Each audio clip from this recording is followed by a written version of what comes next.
নওগাঁর ধামইরহাটে ঐতিহ্যবাহী রবিবার হাট এর ইজারা প্রক্রিয়ায় অনিয়ম ও দুর্নীতির অভিযোগ তুলে পুনরায় নিলামের দাবিতে মানববন্ধন অনুষ্ঠিত হয়েছে।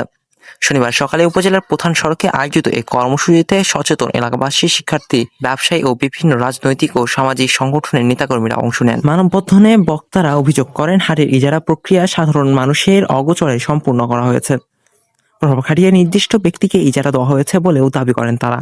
এতে সরকারি নীতিমালা লঙ্ঘিত হয়েছে এবং পুরো প্রক্রিয়ায় স্বচ্ছতার অভাব ছিল বলে অভিযোগ তোলেন বক্তারা। স্থানীয় ব্যবসায়ীরা জানান, বর্তমান ইজারাদার নির্ধারিত তালিকার বাইরে অতিরিক্ত টোল আদায় করছেন, ফলে সাধারণ ব্যবসায়ী ও ক্রেতাদের অতিরিক্ত ভোগান্তি পোহাতে হচ্ছে।